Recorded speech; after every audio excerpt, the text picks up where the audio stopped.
Welcome to the Lead Every Day show. Our mission is to see a world well led. And our strategy to get there? To empower leaders like you to lead every day. So let's get to work.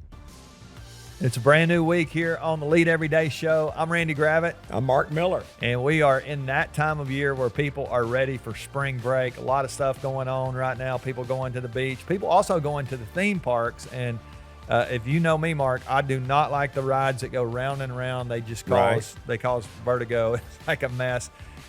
The question for this week, we've been in these questions the last couple of weeks. We're going to dive into some more this week. The question this week to start us off is really about this idea of organizational or team vertigo. It's like this person asked the question, what if I change too frequently? What effect does that have on my team? I think that's the answer I would give. It's like it just causes, there's dizziness going on if we're just changing all the time, sometimes for change's sake. Sometimes lots of things need to be changed, but we end up, people are not comfortable when we change too often. Well, I'm not even worried about them being comfortable. I mean, I think that's probably a bad way to say it. That's a good call. There's some more side effects, but I want to go back to your theme park thing. Yeah. Guess where we're going? You're going. I mean, no, we're going to Dig World. Okay. You heard of it? No, I don't know. It's in Houston, and the kids actually get to drive tractors and front end loaders and move gravel. Okay, that's so good. Dig World. So that'll be. I hope nobody's spinning around. I don't think they're spinning too fast. I hope they're not spinning around. No. So let's go back to what happens if you change too frequently. What if you create this vertigo that you talked about? You know, or even organizational whiplash. I mean, sure. I was going to say whiplash. You used that phrase a couple of weeks ago. We used that language when we were looking at toxins in a culture. Mm-hmm. Those patterns of unhealthy and unproductive behavior that impede performance, and if left unchecked, they metastasize and they can literally kill an organization. One of them we identified as whiplash. And again, talking about consequences, yet people are certainly uncomfortable, but they lose confidence in their leadership. Their engagement suffers, their commitment suffers, and they really can give up on the job. Now, some of them may even leave if they're in that environment. Yeah, people don't respond well to a constantly changing environment. I think some of it goes back really to what you talked about last week. We were talking about this idea of being thoughtful as a leader. It's really your responsibility to decide what you're trying to do and why you're trying to do it. I think so many times we change too frequently because we're not really as thoughtful. We're not locked in on the vision or the strategy like we need to be. And the next thing you know, everything just looks like a new opportunity. And there's lots of great opportunities, but if they're not on the, on point with what we're trying to do, now people lose confidence in that as well. I mean, it makes us look like we don't know what we're really doing. You talk all the time about being strategic, not sporadic. Exactly. Strategic change is very different than sporadic change. And there are times we need to change, and when we do, people, they may not be comfortable with that. I mean, there are people who hate change. Right.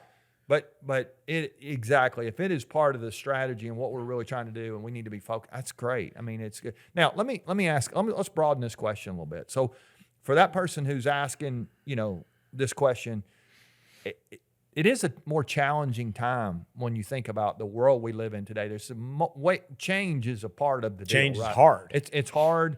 It's a part of the deal. And we've actually done a little bit of study on this. We've been working on a change project. I think we're going to write on it in the future. It'll be a book in the future. It will be. If we live long enough. But one of the things we've learned is change. The nature of change has changed. Yep. Let's talk about that for a second.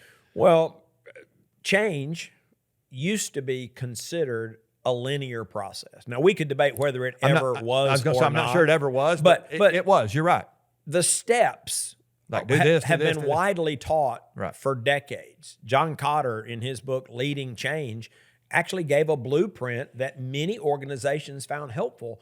And there were steps, 8 as I recall. And it was a simpler time. Change, if it were ever linear, is certainly non-linear today. And so it's not as simple as follow these steps. So I would argue that even within a process of change, you've got to have what we're calling dynamic awareness and you've got to shift your focus and shift your attention accordingly. And one of those arenas that leaders have to focus on in today's world is this idea of experimentation or iteration. Because, again, you just don't know what you don't know. And very few change initiatives, at least those of scale that I've been part of, they're not going to turn out exactly like you planned. You might even change the goal or the destination, but you're certainly going to change your strategies and tactics along the way.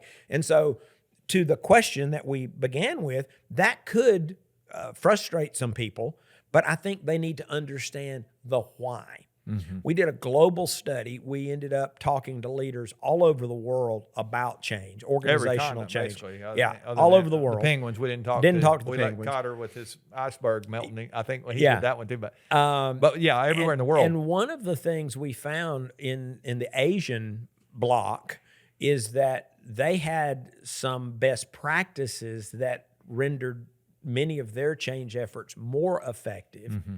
And it was they spent more time talking about the why. Yeah. It's like help people understand why. Now, do they have to understand every nuance and every detail? I would say no. But conceptually, directionally, if you'll help people understand, it will help soften the blow of the necessary changes that are essential to deliver successful, sustainable change. Yeah. It's the idea of, I use the word perspective here. It's like when you spend time and you look at what it is you got this opportunity, you look at it from every side, every angle, up and down. It changes your perspective, and you typically lead better change when you know what you're doing, why you're doing it, when you're doing it. I mean, all that, and you communicate it correctly. A lot of things here that we could talk about with change. We'll get into change, and we'll talk more about change. As we get there is this dynamic coming. Awareness is fascinating to me. This idea that the leader has got to have some time on her schedule where she's thinking about this stuff rather than just here's the latest, greatest. Let's do this and listening, and jumping. Exactly. Constantly and the next thing listening. You know, we really are. It's organizational vertigo or team vertigo, and you can't. I mean, you can't live that way. It's just not. We've got to take time to get real thoughtful about what we're trying to do, why it matters, when it's got to be done by. And I think if we'll do that, we really have a chance to lead change effectively where the people on our team are it's still going to be uncomfortable for some people, but I think at some point people can go, this is a necessary change. This is helping us get from where we are to where we're going to be. And then you get to there, the cool thing is you're going to be prepared better. Those change muscles get worked. You'll be better prepared for what's ahead, because once you get to that place, it'll be time to change again, which will be fun. So hope you'll join us tomorrow. We'll continue talking these conversations, trying to help you become a better leader. Go to leadeveryday.com if we can help you. Love to connect with you there. Remember, the best leaders lead every day.